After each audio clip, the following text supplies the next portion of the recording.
want to write down, I can also take those and fill those questions for you, whichever way feels most comfortable for you. So if you have a question and you want the mic, you can raise your hand. Otherwise, you can write on the little card, and I'll come by and get it from you. So I know somebody has a question. Inquiring minds want to know.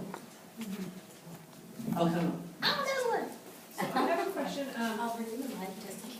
There you go. So the question is revolving around just starting a business. You had mentioned there's a team you want to fix, the CPA, attorney, the banker, advisor, and mentors. My question though is, it's easy enough sometimes to find the attorney and the banker sometimes, but the CPA is the one that's hardest sometimes because the funding is so little that, first of all, the large firms aren't going to be interested, and then a lot of the ones that I would want to work with anyway, they always tend to have like a minimum. So as a person starting out kind of bootstrapping, how do we find these people who can help us? Boy, that's a great question. And my original response would have been, if you have a good banker that you really like and trust, you can ask them to recommend someone.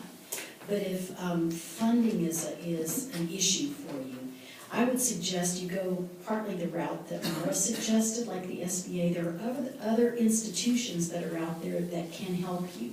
Mara mentioned earlier SCORE, retired executives.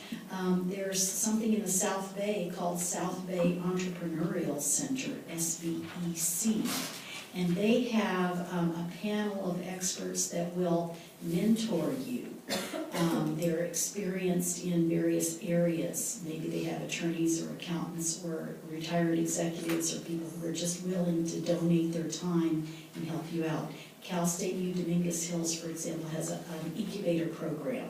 If you can find some of those, sometimes you can get the resources that you need if you have a limited budget and get them done.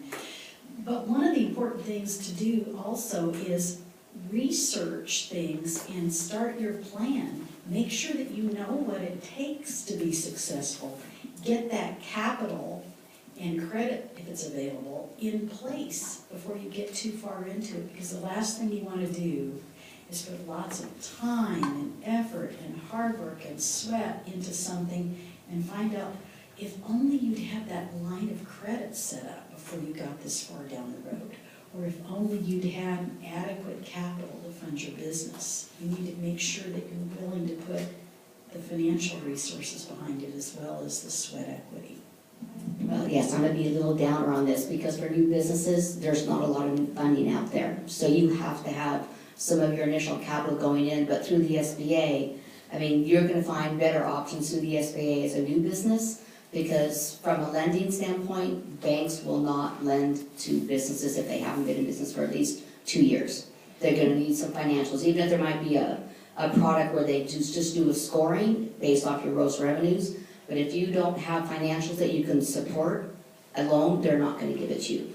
However, those cities, various cities, like the city of Long Beach, whatever city you're in, they do have programs where you can get loans based just funded from the city.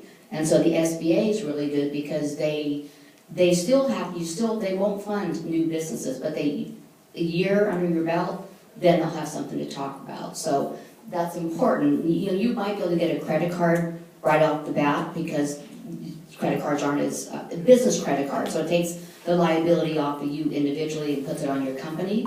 But looking for funding, you're going to have to go to the city, wherever your city's domiciled at it, and see what programs they have with the SBC or something like that. But funding is going to be a challenge, especially now in this credit environment that we're in.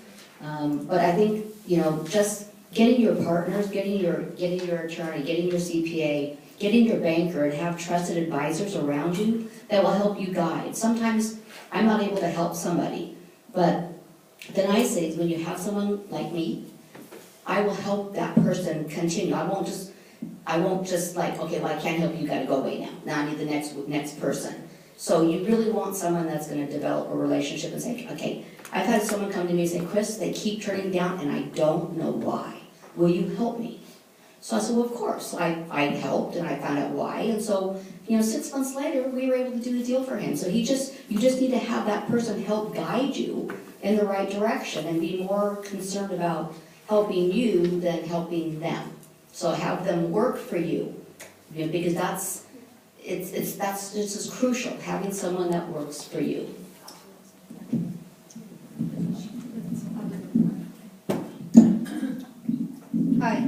I might have missed this question earlier, and I haven't gotten yet to the book, but how do you define small business? How small can a small business be?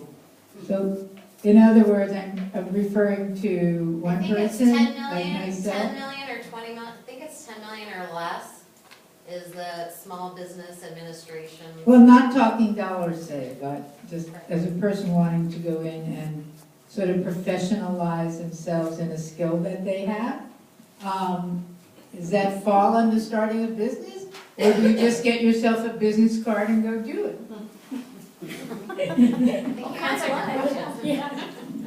Yeah, that counts as a small business, and the other thing that you'll hear a lot more now is what they're calling micro businesses, right? And I think anything under, like she said, $10 million is considered a small business. Because you're either micro business, you're a home-based business, whatever it may be, but nothing stops you from starting it, no matter how small or how big you want to go. Exactly. So start where you're at.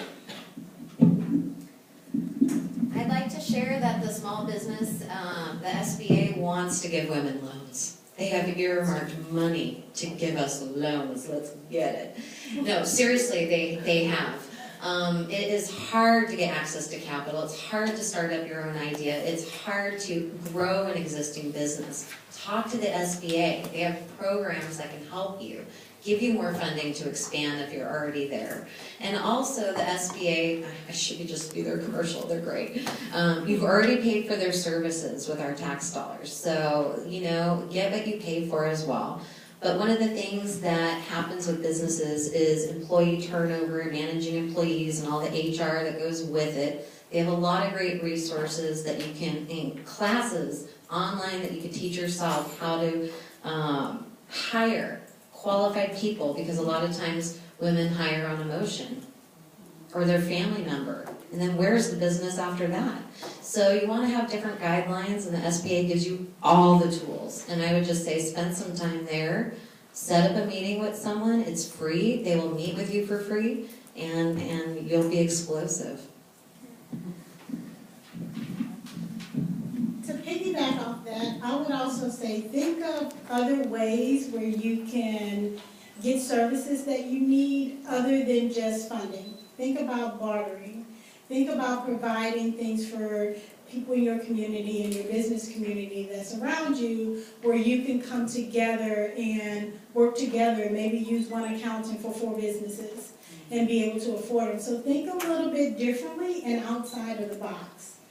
And my thing is whatever it takes to be successful, right?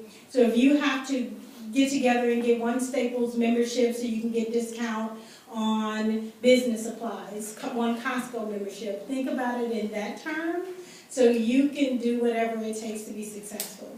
Nothing that says you can't barter with people. Okay. Swap services. We have one question on the card, and I want to remind the audience that we have time for 2 questions, so I'll take this one on the card, and if there's anyone else who wants to ask a question, raise your hand or write something down on the card, and we'll get that in. So this first question is, how can I get business owners to trust me with doing Facebook advertising for them if I'm offering it for free in exchange for a testimonial? Coming from a young entrepreneur who is about to launch her Facebook ad agency. I know the question is. That is a great question. And I would say the number one key is to show that you can deliver when you're meeting with people. And the other thing that I would say is show your passion. Be able to sell yourself. Show the love that you have for what you do, and you are guaranteed to get clients. When you do those things, they're not concerned about you just starting up. They understand that you can do what you promise you can do. And then deliver. My question is, what are the laws of insurance? My question is, what are the laws for insurance for small businesses? Well, in terms of insurance, it depends. Meet with a certified financial planner and have a meeting. and also have a meeting with an insurance professional and interview at least 2 insurance professionals. And then that way you can know what makes sense for you, and several advisors as well. But at the end of the day, you want to make sure that you are covered for any liability that you do in your business. I know in my business, if I'm out on my own, it's E&O insurance, errors and omissions insurance.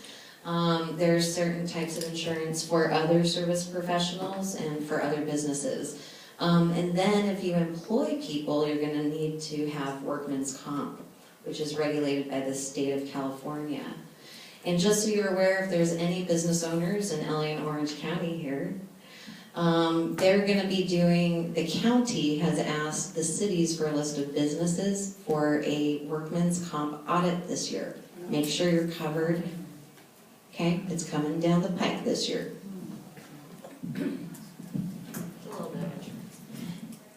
I'm not sure if they do this in